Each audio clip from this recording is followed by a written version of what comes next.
Hello, my friends, Evolutionary Energy Arts family. So do you remember these guys? Well, if you have kids, and you probably will, and so this is Wally and Eve.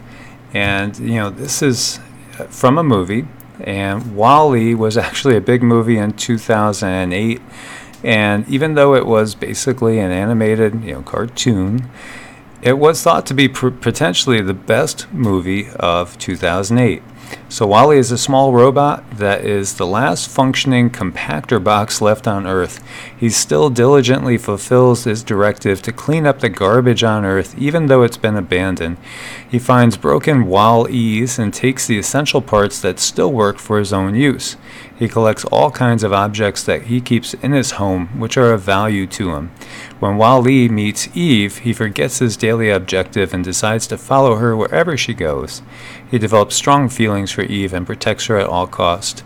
Wally is brave, loyal, unselfish robot that is the hero of the movie.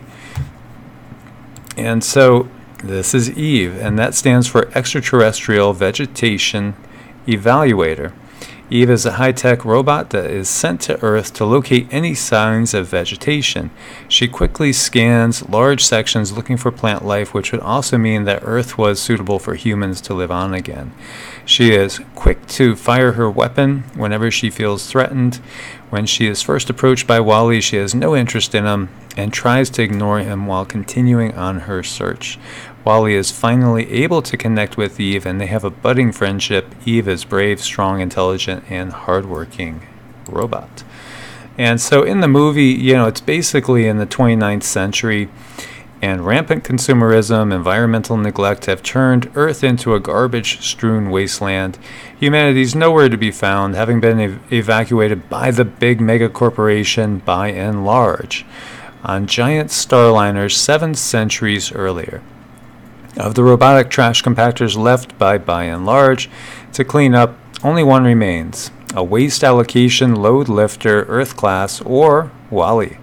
One day, Wally's routine is broken by the arrival of an unmanned probe carrying an extraterrestrial vegetation evaluator, or Eve, sent to scan the planet for life. Wally is smitten by the sleek, otherworldly robot, but she goes into standby when he shows her his most recent find, a living seedling. The probe returns to collect Eve and the plant, with Wally clinging on, returns to its mothership, the Starliner Axiom. In the centuries since the Axiom left Earth, its passengers have degenerated into fat, feeble slobs, their every whim catered to by the machines. Captain Macria, used to sitting back while his robotic lieutenant Otto flies the ship, is taken aback by the positive probe response. But he learns that placing the plant in the ship's hollow detector will trigger a hyperjump back to Earth so humanity can begin recolonization. The plant proves to be missing from Eve's storage compartment, though, and she blames Wally for its disappearance. With the plant missing, Eve is deemed faulty and taken to diagnostics. Wally proceeds to free her along with other faulty robots, causing them to be designated rogue. Frustrated, Eve tries to send Wally home in an escape pod, but they are interrupted when Otto's first mate, Go4, arrives and stows the stolen plant in a pod set to self-destruct. Wally saves the plant from being lost forever, and he and Eve reconcile, celebrating with a dance in space around the Axiom. Eve brings the plant back to Macria, who watches Eve's recordings of Earth and concludes that they have to go back. However, Otto refuses, revealing his own secret no-return directive, A113, issued after B&L concluded in 2110 that the planet could not be saved. Otto mutinies, electrocuting Wally and shutting Eve down, and throwing them both down the garbage chute before confining the cabin to his quarters. Eve automatically reboots herself and helps Wally bring the plant to the ship's hollow detector. Otto crushes Wally in his attempt to stop the return protocol initializing, but McCree deactivates him while Eve starts the hyperjump. And then arriving back on Earth, Eve repairs Wally, but finds that his memory has been reset and his personality is gone. Heartbroken, Eve gives Wally a farewell kiss, which sparks his memory and restores his original personality. Wally and Eve reunite as the humans and robots of the Axiom take their first steps on Earth. During the credits, humans and robots are shown learning how to farm, fish, and build turning the ravaged planet into a paradise. So why are we talking about that? Well, we have 2 NASA satellites that disappeared after flying past Mars. And so a pair of briefcase-sized NASA spacecraft have been lost after they flew past Mars. The 2 robots, collectively known as Marco and nicknamed Eve and Wally. Eve and Wally. So it's curious again. So as we have talked about so many times, movies are always messages. They're messages. You know, who runs Hollywood? Who runs these corporations? You know, it's the people in power, the people in the know. And as we've said before a million times, it's like they have to tell us everything that's going to happen ahead of time. We've covered this so many times, talking about, you know, for instance, you know, The Simpsons. There's been so many different things, tons of different things in The Simpsons, including President Trump. And in The Matrix, 9/11, on Neo's passport, and this again was before 2001. There's been many instances. It's mind-blowing how many instances of this. And so they're always giving us messages. They always have to let us know ahead of time. So what's the message with this? What do these missing satellites mean? You know, if we look at the movie, you know, those 2 are, there could be multiple things going on too at the same time as part of what we're going to be getting into here. So looking at the movie, you know, you have 2 robots that show human emotions, and, you know, consciousness, real consciousness. We know there's a huge transhumanism movement going on.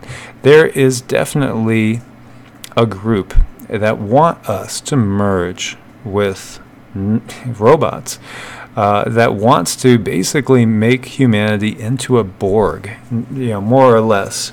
We've seen that. That's part of the biggest agenda going, and that's pretty clear. There's also, of course, the alien scenario that we have talked about, the extraterrestrial scenario that we have talked about. There's so many things going on right now on so many different levels. You know, here also, you know, you have that Earth that is ravaged and basically laid a wasteland by humanity, and is abandoned, has to be abandoned. Humanity has to leave the planet. And, you know, in the end, you do have a new paradise that is built, but it's built really with the help of, you know, are these robots, you know, also, are they basically letting us know that we have no choice with AI, and AI is going to guide us. AI is going to guide every move and make the decisions for us. And so is this also a reference to AI?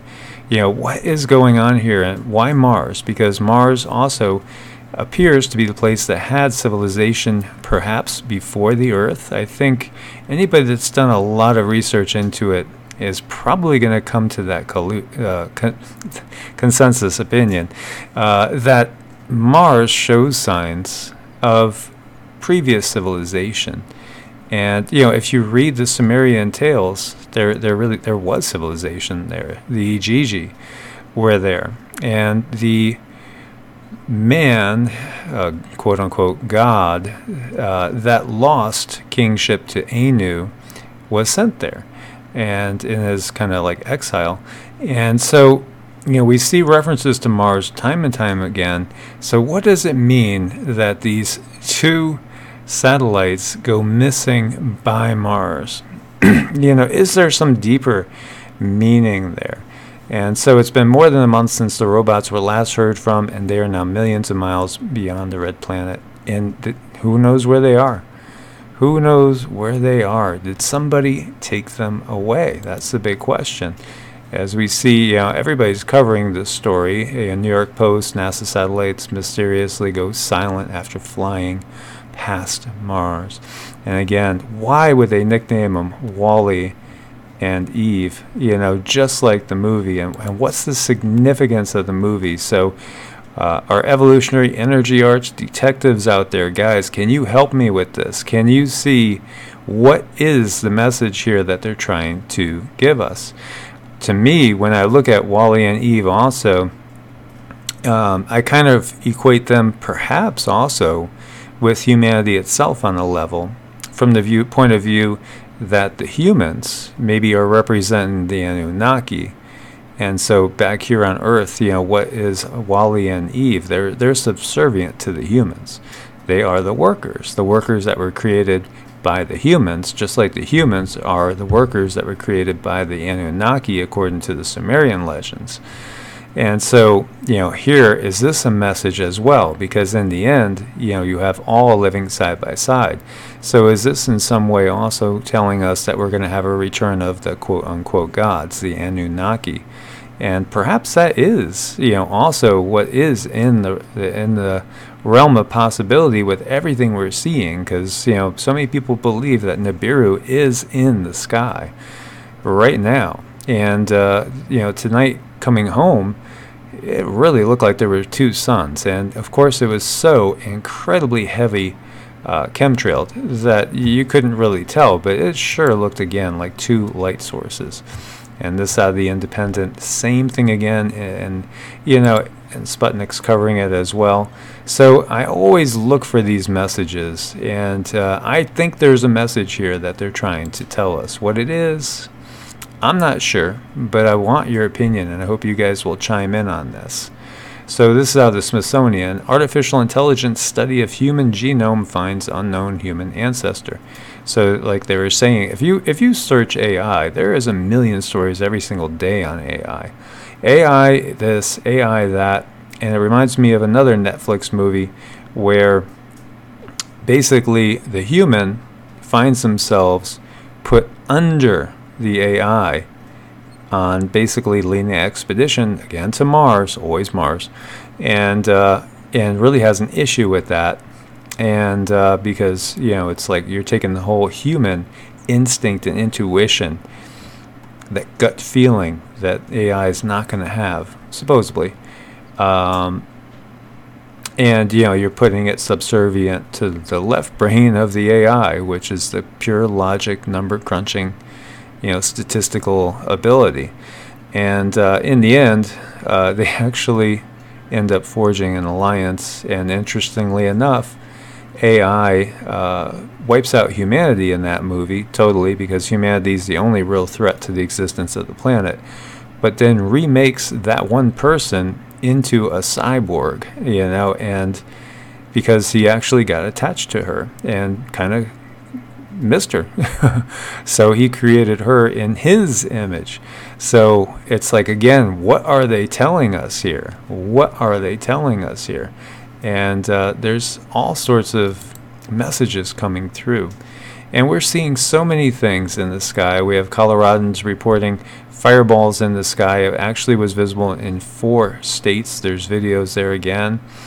And we've had a lot of interesting sightings as well, and there's 2 videos for you guys to check out. And then Human 2.0 is coming faster than you think. Will you evolve with the times? This is not the type of evolution that I'm thinking about. I'm talking about an evolution of consciousness, and they're talking about evolving into being half man, half machine, and merging them. And again, our technology, our machines, is part of humanity. Author, computer scientist, and inventor Ray Kurzweil once said, "We created them to extend ourselves," and that is what is unique about human beings. In the past few years, there's been considerable discussion about the idea that we are slowly merging with our technology, that we are becoming transhuman, with updated abilities, including enhanced intelligence, strength, and awareness. And he's talking about this, and Kurzweil believes it's going to happen within 20 years. And you're going to see humans become not fully human and not fully machine, but a combination of both into something completely new, and basically being able to potentially almost become immortal, but a mechanical immortal. Replacing things as we go, and eventually somehow downloading our consciousness onto a chip is basically what they're looking at. And I don't know, to me it kind of sounds terrifying. I don't really view that as the future. I view us in a much different point of view. And again, I'm looking for your guys' opinion on what do you think all this means. Where do you think we're going? Let me know what you think. As always, thumbs up to support the channel. Please do subscribe, click the bell, get all the notifications, and share with as many as possible so we can wake them up, and let's all figure all this out together and work together to create a better planet together, and a planet in which we could still be fully human and maybe the best humans that we could be. So my friends, as always, God bless. Namaste.